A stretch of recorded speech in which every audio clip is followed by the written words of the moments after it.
ለክርስቲያን ሁሉ የእመቤታችንን ተአምር መስማት ቀላል አይምሰለው፣ የከበረ ገናና ነውና። ወንዶቹም ሴቶችም ወደ ግዝት እንዳይገቡ መስማቱን አስታግሉ። አስቀድመን እንደተናገርን የታወቀ ምክንያት ኃጢአት ደዌ ካልከለከለው በዚች ቀን ታምሯን ሰምቶ የሚቻለው ስጋውን ደሙን ይቀበል። ስጋውን ደሙን መቀበል ካልተቻለው ታምሯን ሰምቶ ወደ ቤቱ ይሂድ። ስጋውን ደሙን እንደተቀበለ ይሆንለታል፣ ይደረግልኛል በማለት ቢሰማ የእመቤታችን ቃል ኪዳን ተአምሯን የሚንቁ የሚያቃልሉ ግን የወልደ እግዚአብሔርን ሰው መሆን ከማመን የወጡ ናቸው። ከክርስቶስ ወገኖች ከምእመናን ጋራም አይቆጠሩም። በጴጥሮስና በጳውሎስ በቃላቸው ስልጣን ፈጽመው የተወገዙ የተለዩ የተረገሙ ናቸው እንጂ አባ ሚካኤል አባ ገብርኤል በምንባል በእኛም በቃላችን ስልጣን ፈጽመው የተወገዙ የተለዩ ይሁኑ። እኛም የእነሱን ስልጣን ይዘናልና ወልድ በጌትነቱ እስኪመጣ ለዘላለሙ በእውነት የእመቤታችን በዓሏን እንደ እሁድ ሰንበት የማያከብረውን ስለዚህ በማይፈታ በጽኑ ስልጣን ፈጽመን አወገዝን። የእመቤታችን በዓላቶቿን የሚያከብር የታዘዘውን የሚሰራ በዚህ መጽሐፍ የተጻፈውንም የሚፈጽም ግን እስከ ዘላለሙ ድረስ ስሙ የተባረከ ይሁን፣ አሜን። አይኑ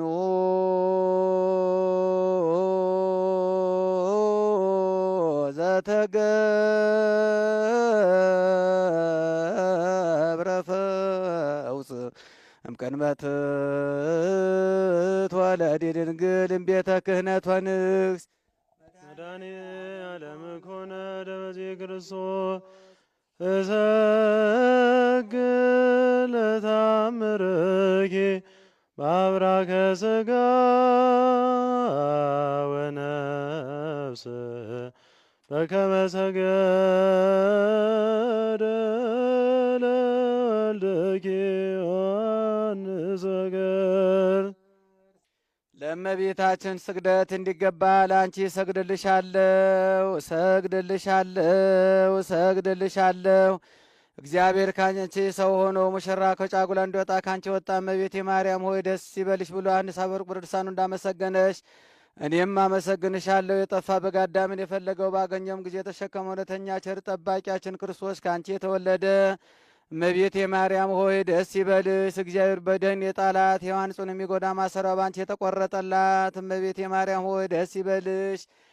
እግዚአብሔር በብሩህ ደመና ተጭኖ መጥቶ በማኅፀንሽ አደረ። እመቤቴ ማርያም ሆይ ደስ ይበልሽ። በቅዱሳን ነቢያት በቅዱሳን መላእክት አድሮ የሚኖር ከአንቺ ተወልዶ የተገለጸልን እመቤቴ ማርያም ሆይ ደስ ይበልሽ። ከአብ ከመንፈስ ቅዱስ ጋር የምንሰግድለት ቃል የሚባል እግዚአብሔር ባንቺ ባህሪ ከአንቺ ወለድ ዘንድ የወደደሽ እመቤቴ ማርያም ሆይ ደስ ይበልሽ። እኔ ለምእመናን ወንጌልን የማስተምርለት የጌታ እናቱ እመቤቴ ማርያም ሆይ ደስ ይበልሽ። ከወለድሽው በኋላ ማኅተመ ድንግልናሽ እንዳይለወጥ አድርጎ የጠበቀሽን አማኑኤልን የወለድሽው እመቤቴ ማርያም ሆይ ደስ ይበልሽ። ማኅተመ ድንግልናሽ ሳይለወጥ ንጉሥ ክርስቶስን የወለድሽ እመቤቴ ማርያም ሆይ ሰላምታ ይገባሻል። ማኅተመ ድንግልናሽ ሳይለወጥ ንጉሥ ክርስቶስን የወለድሽ እመቤቴ ማርያም ሆይ ሰላምታ ይገባሻል። ልዩ መድኃኒታችንን በመውለድሽ እናትን አገልጋይን ትብለሻልና እግዚአብሔር ባሕርሽን ባሕርይ አድርጎ ባለሟልነትን አግኝተሻልና እመቤቴ ማርያም ሰላምታ ይገባሻል። እኛ ከምንወደው እሱም ከሚወደ ልጅሽ ኃጢአታችን ያስተሰርይልን ዘንድ ለምኝልን። ልመናዋ ክብሯን በእኛ ለዘላለም በእውነት ይደርብንና አምላክን የወለደች በድንጋሌ ሥጋ በድንጋሌ ነፍስ የጸናች ክብርት እመቤታችን ያደረገችው ታምር ይህ ነው። ከዕለታት በአንድ ቀን ጌታችን ኢየሱስ ክርስቶስ እናቱን በእኔ ምክንያት ካገኙሽ ሐዘኖች ማናቸው ሐዘን ይበልጣል አላት።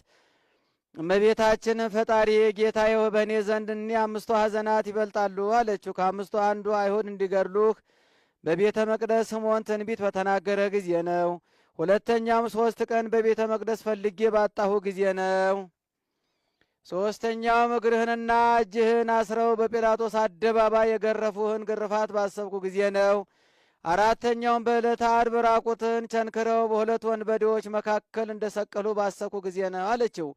አምስተኛውም ወደ አዲስ መቃብር ውስጥ እንዳወረዱ ባሰብኩ ጊዜ ነው። ጌታችንም እናቱን ድንግል ማርያምን በእኔ ምክንያት ያገኙሽን እኒህን ሐዘኖችና መከራዎችን በሰላመ ገብርኤልንና አቡነ ዘበሰማያትን እየደገመ ያሰበውን ኃጢአቱን እኔ አስተሰርይለታለሁ፣ መንግሥተ ሰማያትንም አወርሳለሁ አላት።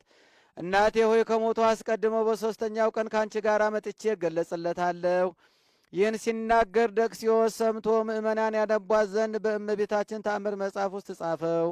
ልመናዋ በረከቷ ከእኛ ጋር ይሁን ለዘላለሙ አሜን። ወላዲተ አምላክ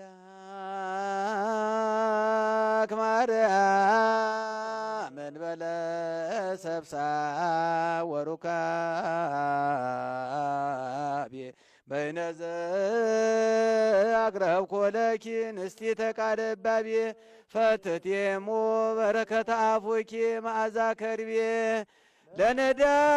ለነዳብሽ ወለዘረከቦ መንዳቤ ህብስተ ከፈትሽ ያኢያስቤ ስብሐት ለኪ ማርያም ሞልቆ መላእክት ዛርያም ስብሐት ለኪ ማርያም ሞልቆ ጻድቃን ዘገዳም ስብሐት ለኪ ማርያም ወርቆ ለቱን ዝናብ ስብሐት ወክብር ወሰይድ